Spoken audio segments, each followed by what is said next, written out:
Mettere al sicuro soldi e preziosi ma anche se stessi. Nella Marca assediata prende sempre più piede l'idea delle stanze blindate da ricavare in casa per rifugiarsi in caso di intrusione. Il vice sindaco di Vittorio Veneto racconta: prima richieste isolate, ora è boom.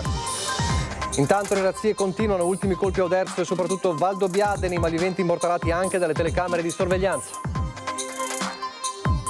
Dramma davanti alla sagra di San Martino di Vedelago, 48enne travolto dall'auto di un 21enne sulle strisce pedonali, è gravissimo, in ospedale. A Montebelluna, raduno organizzato dal Vespa Club, l'omaggio a Kevin Gentilini, il 15enne è morto andando a scuola proprio in Vespa a Castelfranco, il nonno Gino è tornato a ballare per lui. Auto invade la corsia opposta e provoca un frontale, tragedia nella notte a Loreggio, muore 28enne del posto, ferito anche un 57enne residente a Paese. Domani un anno dal femminicidio che ha scosso l'Italia. Davanti al municipio di Vigonovo un omaggio in musica con il pianista fuori posto Paolo Zanarella. A Padova il ricordo della facoltà di ingegneria. Auto in fiamme nel garage, abitazione invasa dal fumo, momenti di paura a Resana, l'intervento dei vigili del fuoco, un intossicato, e a Meduno di Livenza pompieri in azione per un trattore in transito divorato dalle fiamme. Aziende venete sotto attacco degli hacker, l'esperto di cybersicurezza, casi aumentati in modo esponenziale e molti sono presi di mira senza saperlo. Sport e calcio, continua l'ottimo momento del Treviso che al Tenni batte 1-0 i bergamaschi del Caravaggio, restano a ridosso della vetta in campionato, decide un gol di Buratto. Telespettatori di Antena 3, buonasera e ben ritrovati. Il telegiornale di Treviso. È stata un'altra notte da incubo per le razzie dei ladri in provincia di Treviso, nel Merino, soprattutto Valdobbiadene, con i ladri anche immortalati dalle telecamere. In una Marca che è sempre più assediata, lo raccontiamo ogni giorno, è boom di richieste per realizzare nelle proprie abitazioni le cosiddette camere di sicurezza, stanze blindate dove rifugiarsi se i banditi entrano in casa. Molti cittadini in questo momento stanno cercando delle soluzioni fai da te di mettersi in sicurezza nelle proprie abitazioni. Mi spiego, stanno realizzando proprio chi ha la possibilità naturalmente, delle stanze di sicurezza interna, in modo che se dovessero arrivare dei ladri e sentire dei rumori si chiudono dentro e la stanza si può aprire solo dall'interno e non dall'esterno. Veri e propri bunker antiladri. Negli Stati Uniti si chiamano panic room e sono diffuse da almeno 20 anni, tanto da essere state protagoniste di un famoso thriller con Jodie Foster nel 2002. Camere o stanze di sicurezza blindate da ricavare nelle abitazioni e dove rifugiarsi in caso di intrusione di malviventi. Come dire, una cassaforte gigante dove mettere in salvo non solo denaro o preziosi, ma anche se stessi. Perché la paura ormai non è più soltanto quella di venire derubati o rapinati. Di fronte alla spregiudicatezza dei banditi, sempre meno preoccupati di trovare gli inquilini in casa durante le razzie e capaci, come raccontato in queste settimane, di affrontare le vittime dicendo «fateci lavorare o peggio per voi», c'è l'incubo della violenza che si può subire. L'ultima frontiera della difesa contro i ladri prende piede anche nella Marca, martoriata dai colpi nelle abitazioni, uno stillicidio che non si ferma.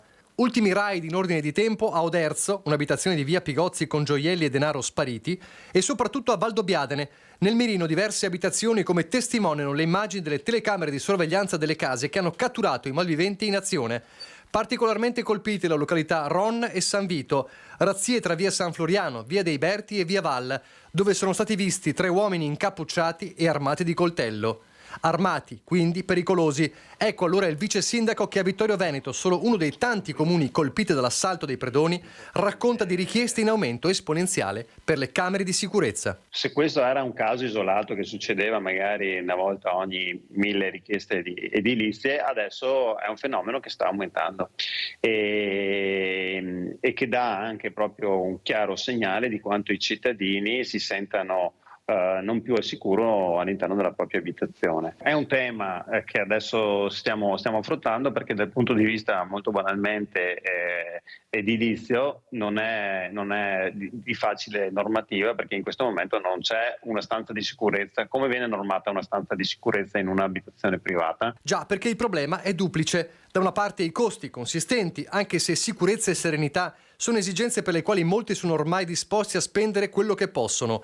Dall'altro un problema di normativa che però per gli amministratori va affrontato concretamente. Ripeto, è un ulteriore campanello d'allarme che va tenuto in attenzione e su cui le normative sono in estremo ritardo, perché anche per una cosa così banale, noi magari ci vediamo costretti a negare un permesso o un'autorizzazione perché non ci sono degli strumenti a monte per poterlo fare.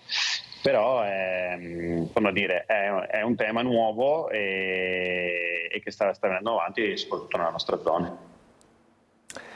Adesso parliamo delle condizioni gravi nelle quali si trova un 48enne investito nel pomeriggio a Vedelago, proprio di fronte all'area Luna Park della Sagra di San Martino. L'incidente è avvenuto lungo la regionale 53. L'uomo è stato investito in prossimità del passaggio pedonale regolato da un semaforo non lontano dal centro. Al volante dell'auto che lo ha travolto un giovane di 21 anni che transitava di lì. In quel momento è che evidentemente non si è accorto dell'uomo che stava attraversando. Per soccorrere e trasportare il ferito al Cafoncello è intervenuto l'elisoccorso del SUEM, sul posto la polizia stradale per i rilievi. A proposito di sicurezza stradale, a Montebelluna questa mattina il raduno organizzato dal Vespa Club e c'è stato l'omaggio a Kevin Gentilini, il 15enne morto andando a scuola proprio in Vespa a Castelfranco. Il nonno Gino è tornato a ballare per lui. Vediamo. Portiamo le mani al ritmo di questo che piaceva tanto a Kevin. Vai Kevin, vola con noi, vai! Tutti a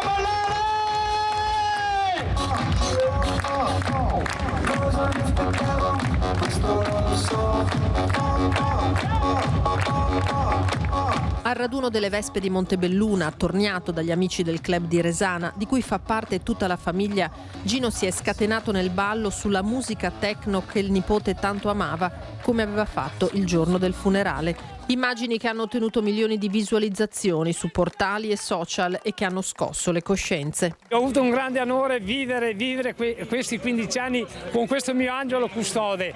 Non ci sono parole per descrivere cosa mi ha insegnato, quanto amore mi ha dato e quanto ha risvegliato le coscienze di tutti noi nel pianeta intero, perché veramente è stato un atto d'amore. Vivere, vivere, vivere! Ciao Kevin, ti vogliamo un mondo di bene!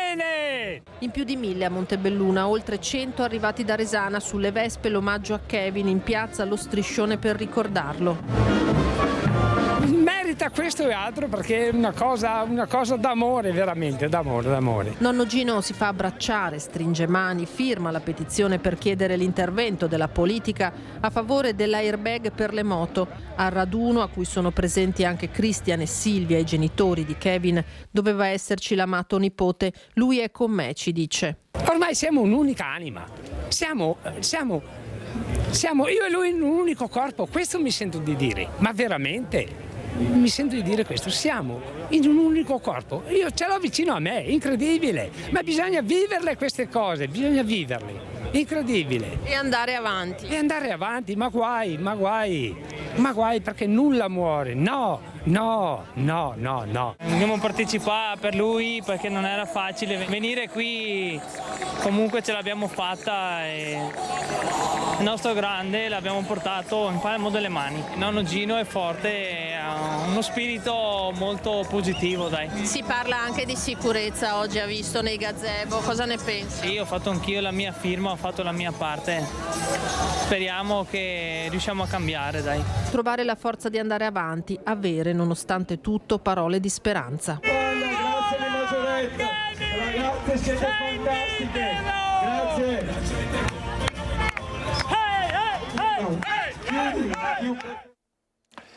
Oltre 1000 Vespe dunque a Montebelluna per il raduno organizzato per i 20 anni del locale Vespa Club, ma non solo l'omaggio a Kevin, ma anche, l'abbiamo visto, il via alla petizione per rendere obbligatorio l'uso del giubbotto airbag.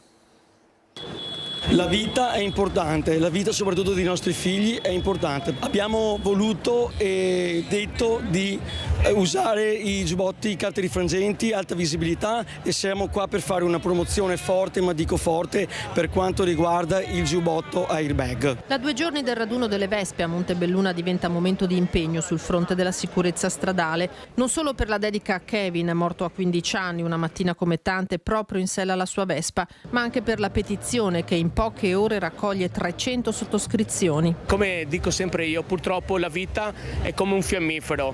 si accende in un secondo e si può spegnere in un attimo.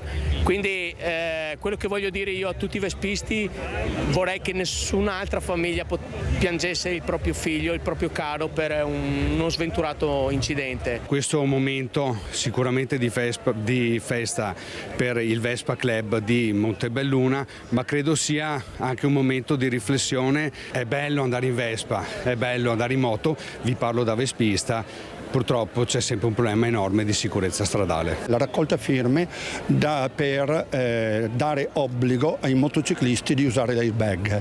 Queste firme poi giornata per giornata, settimana per settimana andranno raccolte dalle varie associazioni e sarà di mia premura poterle consegnare a mano direttamente alla Presidente europea, la dottoressa Ursula von der Leyen. Veramente questa petizione deve essere firmata da tutti, perché l'airbag coinvolge tutti, non è una chicca, una linea, una visibilità, è salvare le vite umane. Visto che c'è, cerchiamo che anche la politica dia una risposta. A dare una mano nella raccolta firme proprio i volontari di Mirella Tuzzato e in particolare le mamme e i papà che hanno perso un figlio sulla strada o sul luogo di lavoro. Bisogna sensibilizzare la gente e far qualcosa, perché è giusto è ora di fermare le vittime sulla strada.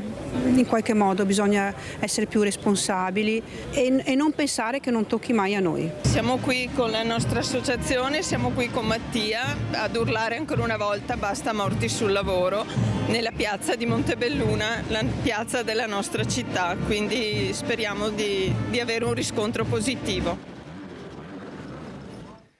Intanto purtroppo sono state 2 le giovani vite spezzate lungo le strade del Veneto nelle ultime ore, 2 tragedie nel Padovano e nel Vicentino, c'è anche un ferito residente nel Trevigiano.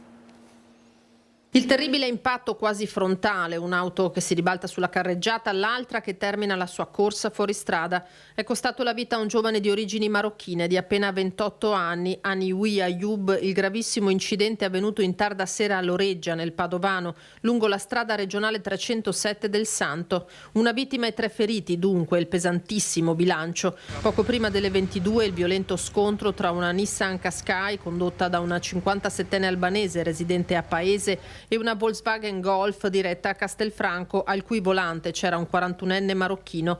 Il 57enne è rimasto ferito lievemente, così come il passeggero che era con lui. Ferito gravemente invece il 41enne, tuttora ricoverato in codice rosso a Padova, mentre Aniwi Ayoub, residente proprio a Loreggia, è morto poco dopo le 5:30 all'ospedale di Campo San Piero. In base a una prima ricostruzione sarebbe stata la Golf a invadere la corsia opposta provocando l'impatto, circostanza che saranno ora i carabinieri di Campo San Piero ad accertare. Sul posto SUEM 118 e vigili del fuoco. Il 28enne non è l'unica vittima di queste ultime ore. Alle 11:30 del mattino a Meledo di Sarego, altro frontale tra 2 vetture all'esito, stando ai testimoni, di un sorpasso. Stesso bilancio, un 24enne del luogo deceduto, gravissimo l'amico che era con lui a bordo della Volkswagen Scirocco e le 2 occupanti dell'altra macchina, una Mercedes, ferite e trasportate in ospedale. E l'obiettivo futuro è proprio quello della sicurezza, la realizzazione della terza corsia in A4. Parliamo del programma di smantellamenti di alcuni cavalcavia lungo la A4, come quello avvenuto nella notte in via Gonelle a Cessalto. Alle 22 il via l'operazione dell'abbattimento delle 4 travi che mano a mano sono cadute al suolo, mentre altri escavatori hanno in seguito operato per l'allontanamento e lo sgombero delle macerie, attività necessaria poi per la riapertura già questa mattina dell'autostrada. Il cavalcavia di Via Gonelle è il secondo manufatto dei 10 sovrappassi della A4 nel tratto tra San Donà e Portogruaro oggetto di demolizione. Nei prossimi giorni inizierà il rifacimento del nuovo cavalcavia, che sarà ovviamente più largo e lungo per dimensioni, adatto quindi a ospitare la terza corsia della A4, intervento che durerà tra gli 8 e i 10 mesi. Ovviamente le operazioni che sono state coordinate da Autovie Venete, quindi queste sono le immagini dell'abbattimento del cavalcavia. Abbiamo parlato già questa mattina con il sindaco di Cessalto Crosato nella nostra prima edizione. Domani un anno dalla morte, dal femminicidio di Giulia Cecchettin, il femminicidio che ha scosso l'Italia. Tra le tante iniziative, le ricordiamo, ci sarà a Padova un momento di ricordo con la Fondazione Giulia Cecchettin alla Facoltà di Ingegneria, e poi un momento suggestivo dalle 11 alle 12 davanti al municipio di Vigonovo, dove il pianista fuori posto al secolo Paolo Zanarella suonerà musica al pianoforte con un omaggio alla 22enne da parte della comunità di Vigonovo. Solo musica e niente parole per non dimenticare, per ricordare con affetto una giovane donna a cui l'intera comunità di Vigonovo si sente ovviamente legata. Il pianista suonerà nello spazio antistante il municipio per un mese, che per un mese lo scorso anno ospitò una marea di infinita di fiori, peluche, biglietti ricordo, di disegni e di poesie dedicate a Giulia. Vicino al pianoforte saranno poste anche le scarpette rosse di lana realizzate dalle volontarie e i volontari che saranno in vendita le prossime settimane per finanziare iniziative contro la violenza di genere. Sarà un momento semplice, dice il sindaco di Vigonovo Martello, Luca Martello, che abbiamo visto nelle immagini. Abbiamo chiesto a Zanarella di suonare per Giulia nel luogo che ha raccolto l'anno scorso tanto dell'affetto che cittadini provenienti da ogni dove le hanno voluto dimostrare. Dunque le tante iniziative domani per Giulia Cecchettin. Torniamo alla cronaca con 2 interventi in poche ore dei Vigili del Fuoco nel Trevigiano a partire da quanto accaduto a Resana.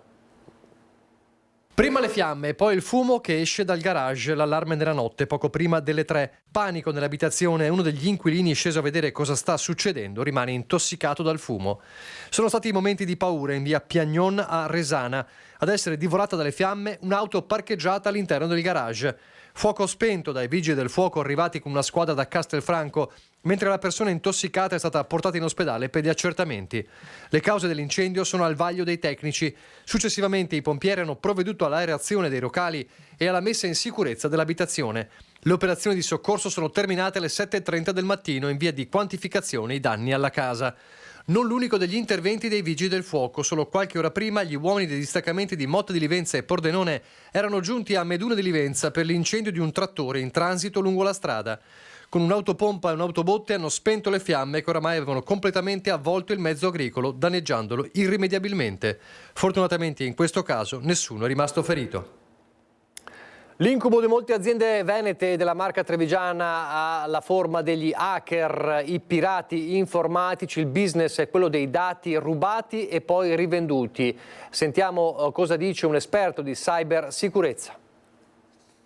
Il vero business è quello di carpire informazioni e poi rivenderle online, quindi il criminale che le perpetra ha tutto l'interesse a non farsi ingaggiare e quindi sono hackeraggi che per molto tempo restano silenti e nessuno si rende conto. Dati rubati senza che nessuno se ne accorga, fidi bancari, password, identità digitali. Accedere al dark web diventa un po' come andare al supermercato, dove a prezzi anche modici è possibile acquistare di tutto, anche la nostra carta di identità. A confermarlo Domenico Baldasso, ospite di Antenna 3, che disegna un fenomeno sempre più standardizzato. Statisticamente su 5 persone, una sicuramente troviamo i suoi accessi disponibili online e non è assolutamente consapevole di essere stata hackerata. Facciamo dei test e vediamo che statisticamente qualcuno ha sempre qualcosa di esposto. Dati rubati attraverso i nostri account e i social, non per essere oggetto di un ricatto, ma per essere venduti ad altrettanti criminali del web. Vediamo che ci sono hackeraggi come servizio venduti a poche centinaia di dollari, dove uno li può tranquillamente comprare e qualcuno per conto suo, uno delle organizzazioni in altri paesi via dicendo, vanno ad effettuare poi il crimine. I metodi sono molto diversificati, c'è una percezione molto edulcorata della sicurezza oggi, nel senso che ci siamo adeguati, ma in realtà pensiamo oggi di essere sicuri, ma siamo sicuri rispetto a quello che accadeva qualche mese fa. È un mercato che evolve molto rapidamente. Sono 300.000 le denunce ogni anno depositate in Italia, molti di più però i crimini commessi. Chi compra i dati è in grado di ritoccare fatture e preventivi, inviare mail al posto nostro o al posto di un ente pubblico. Essere consapevoli di questi meccanismi diventa fondamentale per alzare il livello dell'attenzione anche sui dispositivi presenti in azienda, come le macchinette del caffè. Adesso con la 4.0, per esempio, tutte le aziende hanno interconnesso i propri macchinari, i propri impianti. Questo, la parola lo dice, ha connesso anche macchinari e impianti. Tendenzialmente le parti di produzione sono molto più meno attenzionate dal punto di vista della sicurezza e quindi sono diventate un veicolo molto importante per l'accesso da parte di hacker. Il rinnovo dei contratti statali, la spaccatura all'interno del sindacato, CGIL e UIL da una parte, CISL dall'altra, con la CISL che ha firmato per il sì. Ne parla il segretario regionale Massimiliano Paglini, che dice: la nostra firma doverosa per dare una risposta ai lavoratori che da 9 anni non vedevano rinnovi. Domani ci sarà l'incontro con i delegati regionali per discutere della manovra finanziaria. Riteniamo che sia il doveroso contributo che i rappresentanti sindacali e i sindacalisti devono dare ai lavoratori, perché rappresentiamo i lavoratori che chiedono da tempo il recupero del potere d'acquisto dei salari, nuove regole nella gestione del rapporto di lavoro, potenziamento delle relazioni industriali, strumenti che consentano anche la transizione digitale nella pubblica amministrazione. Raggiunto l'accordo per il rinnovo del contratto collettivo nazionale dei dipendenti della pubblica amministrazione tra l'ARAN, sindacati autonomi e CISL, a mancare le firme di CGIL e UIL. Quasi 200.000 i lavoratori degli enti centrali coinvolti come ministeri e agenzie fiscali, non coinvolti i comuni. Il rinnovo prevede aumenti di stipendio da 121 a 194 euro lordi al mese a seconda del livello, alcune novità sugli avanzamenti di carriera, ma soprattutto modalità più flessibili e innovative di organizzazione del lavoro in un settore dove di solito prevale un approccio più rigido e tradizionale. Pensiamo che per tutelare i lavoratori in tutti i settori, pubblico e privato, serva la firma dei contratti collettivi. Nel caso dei dipendenti pubblici e privati bisogna ricordare da dove veniamo, da 9 anni di mancati rinnovi contrattuali. Mancanze dovute alle condizioni economico-finanziarie del Paese che non consentivano di gestire i rinnovi dei contratti del pubblico impiego e della scuola. Pensiamo che la manovra finanziaria in questo senso dia risposte, pensiamo anche che la manovra finanziaria vada migliorata, faremo un attivo regionale, un'assemblea regionale dei delegati e delle delegate l'11 di novembre a Vicenza, al seminario vescovile, in cui vogliamo far arrivare forte la voce delle necessità dei miglioramenti che vanno portati alla manovra finanziaria, ma partendo da quelli che sono i risultati che abbiamo in questo momento ottenuto. Posizione chiara quella del sindacato che si oppone alla manifestazione indetta il 29 novembre da CGIL e UIL contro la manovra finanziaria. Secondo la CISL è necessario invocare il dialogo sociale e non lo scontro, partendo da ciò che la manovra può offrire. Dovremo presidiare soprattutto 2 istituti fondamentali che tutelano i salari e la vita delle persone, che sono la riduzione del cuneo fiscale previdenziale e l'accorpamento delle 2 aliquote, che sono previste nel disegno di legge ma che non sono ancora state approvate, per cui noi pensiamo che prima di andare in piazza serva far arrivare forte la voce delle delegate, dei delegati, dei nostri pensionati, per dire le cose che vanno migliorate, ma soprattutto per valorizzare quelle che sono già state definite nel disegno di legge. Pochi istanti di pubblicità, poi di nuovo in diretta.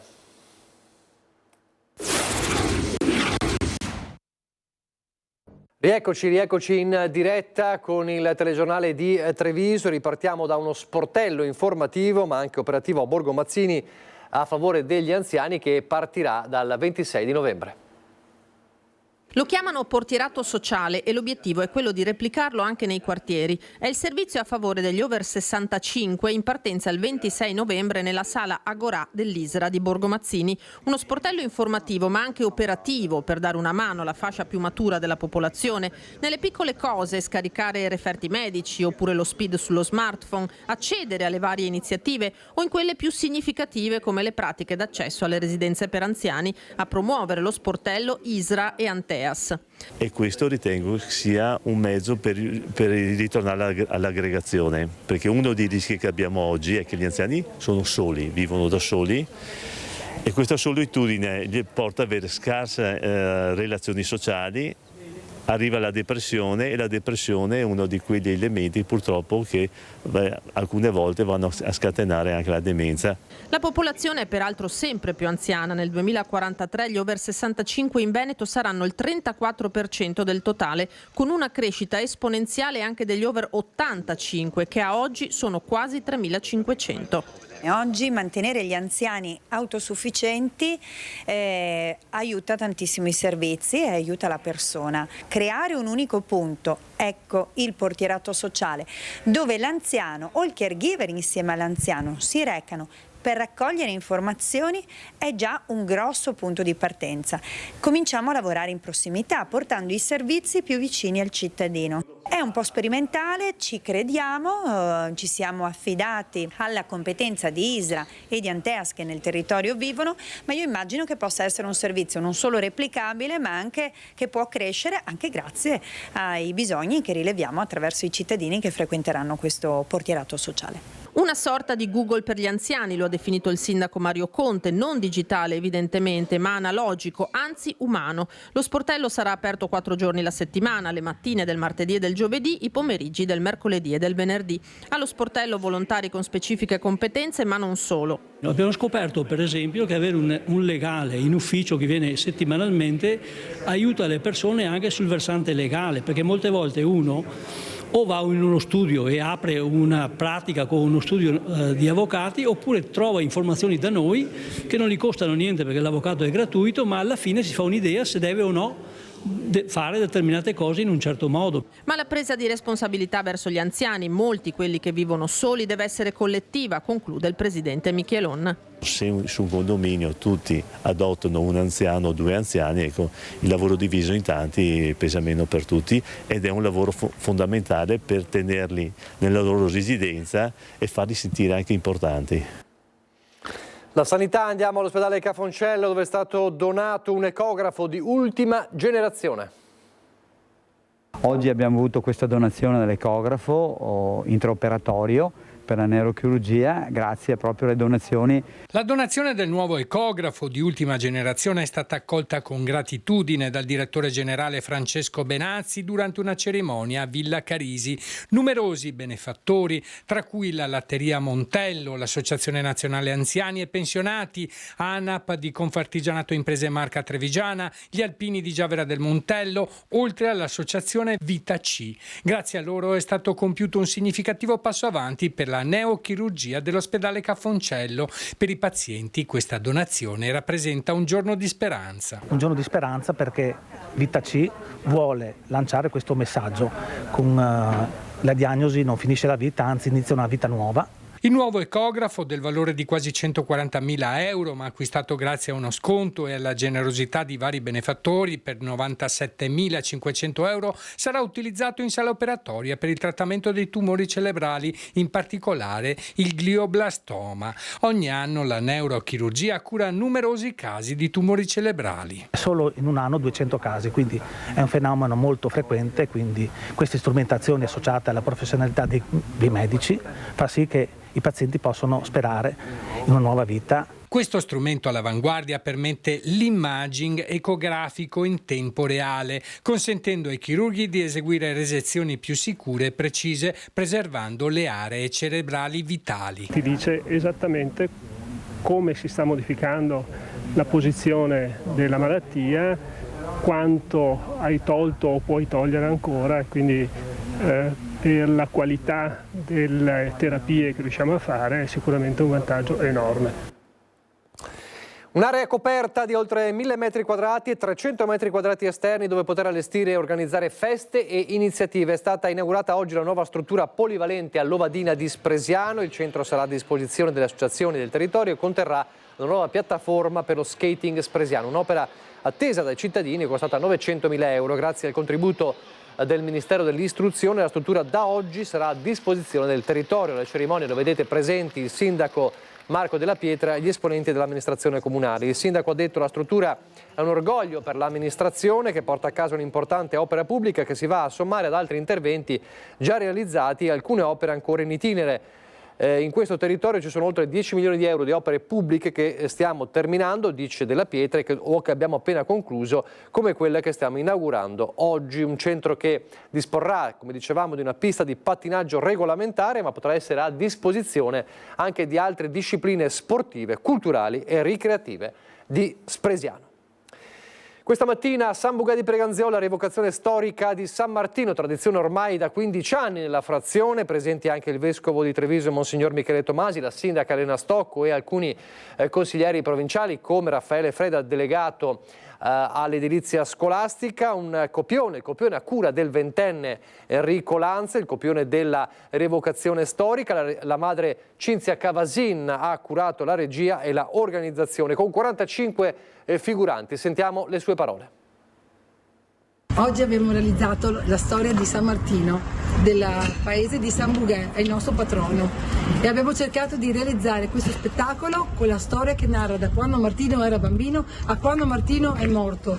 La storia ha cercato di dare a tutti noi un'emozione, quell'emozione che speravamo di poter continuare come il progetto che aveva creato San Martino a suo tempo, che era quello del dono e della carità.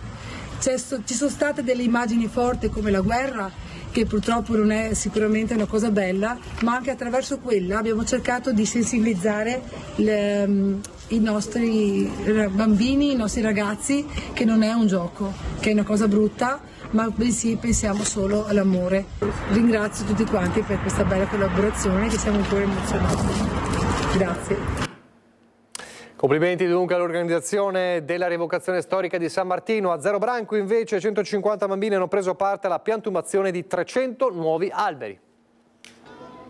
Con questi nuovi 300 alberi andremo a completare la realizzazione del progetto iniziato 4 anni fa, appunto per la realizzazione del bosco urbano. Anche il sindaco Durighetto ha collaborato con bambini e volontari nella piantumazione di 300 nuovi alberi autoctoni all'interno del villaggio Alpini, con l'obiettivo di portare avanti il progetto che prevede la realizzazione di un bosco urbano nel cuore della più ampia lottizzazione del comune, dove risiedono oltre 2.500 persone per circa 1.000 nuclei familiari. Un'oasi di pace a contatto con la natura all'interno della città. Con la volontà di creare all'interno della lottizzazione più grande di Zero Branco un polmone verde che fosse sia a uso dei bambini per i giochi e per le attività all'aperto, ma che anche potesse avere una funzionalità di recupero della qualità dell'aria e anche, perché no, di recupero di tutte quelle specie animali e vegetali che nei nostri territori vivevano fino a qualche anno fa. Il parco urbano del Zairo, già dotato di una palestra a cielo aperto con attrezzi e circuiti per l'attività fisica,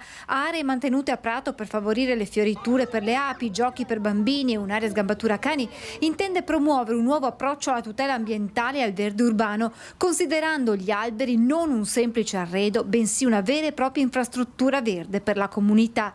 Ad arricchire ulteriormente il progetto l'installazione di nuova cartellonistica di approfondimento dedicata agli elementi naturali, grazie ad un progetto realizzato dalla Biblioteca Comunale di Zero Branco, pensato per riflettere sull'importanza del mantenimento del nostro ecosistema. Tra l'altro negli ultimi anni qua abbiamo piantato più di 2000 piante, a testimonianza dell'impegno non solo dell'amministrazione ma di tutta la comunità.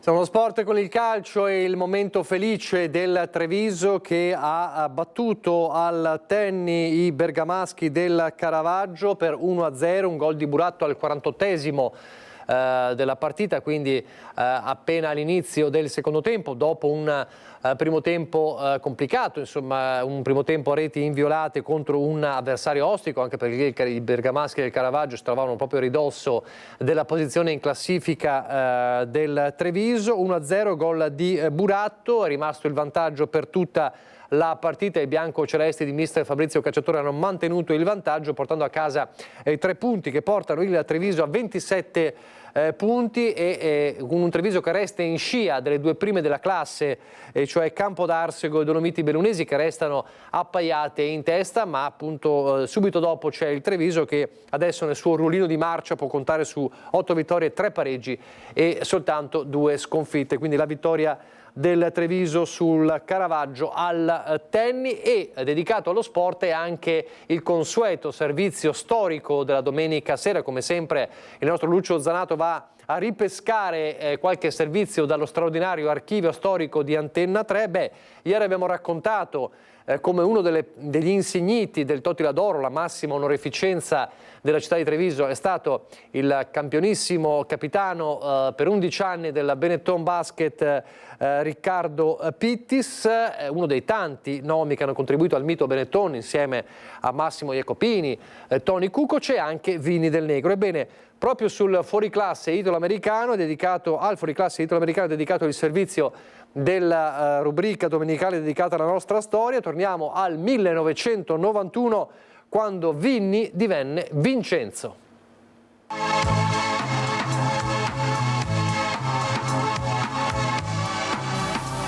La Ghirada questa mattina era veramente in fermento. Oltre al rugby, in festa infatti era pure la Benetton Basket, in particolare Vinny Del Negro, che forse da oggi dovremmo chiamare Vincenzo, visto che è diventato a tutti gli effetti cittadino italiano. Il fuoriclasse biancoverde ha infatti ricevuto tutta la documentazione che lo naturalizza, proprio dalle mani del vice sindaco di Atena Lucana, paese della provincia di Salerno, dal quale il nonno paterno partì alla volta della Grande America nel 1919. Vinny, che oggi era accompagnato dalla bella moglie Lynn, ha voluto, proprio per festeggiare l'avvenimento, rilasciare un'intervista in italiano. Oggi è molto importante perché mia moglie finalmente residenza italiana, importante step per nazionale squadra, grande Benetton. Now, ora i tuoi tifosi ti vorranno sentire più spesso parlare italiano. No, studio italiano, però difficile. Mia moglie studia 2 volte per settimana in casa con professoria, però è difficile. Solo possibile 6 mesi, molto meglio italiano. A scanso di equivoci va sottolineato che nonostante l'acquisita cittadinanza, Vinny non potrà giocare come italiano prima di 3 anni e secondo le norme attualmente in vigore potrà scendere in campo come italiano solo nelle competizioni internazionali. Quello di oggi quindi è il primo passo del giocatore verso un futuro in maglia azzurra. Poi, dopo qualche mese, arrivò lo scudetto, il primo storico scudetto della Benetton Basket nel 1992, poi però Vinny Del Negro lasciò l'Italia e quindi anche il sogno di giocare in Italia e andò in NBA per la cronaca con i San Antonio Spurs, era l'estate del 1992. Siamo alla programmazione, sono passati 5 anni dall'incubo dell'acqua granda a Venezia, con le drammatiche immagini di Venezia inondata come raramente era successo e con anche intere zone del Veneto devastate ancora nella nostra memoria come immagini stampate, vaporette alla deriva, ampie zone di Venezia trasformate in enormi torrenti vorticosi, i locali e le attività commerciali gravissimamente danneggiati, così come le abitazioni, immagini incredibili che confermavano come l'acqua avesse raggiunto l'acqua alta i 187 centimetri. Allora, per non dimenticare quanto accaduto in quei giorni, davvero incredibili le immagini, non solo a Venezia, appunto anche nel litorale, in ampie parti del Veneto. Mercoledì 13 alle 21 Antena 3 vi riproporrà l'Apocalisse di Venezia, il documentario di Media Nord-Est con le voci e le immagini di quei drammatici giorni. Mercoledì alle 21, mercoledì 13 alle 21 in prima serata con l'Acqua Granda, l'incubo Acqua Granda a Venezia. È davvero tutto, vi lascio alle previsioni del tempo, grazie per averci seguito, arrivederci.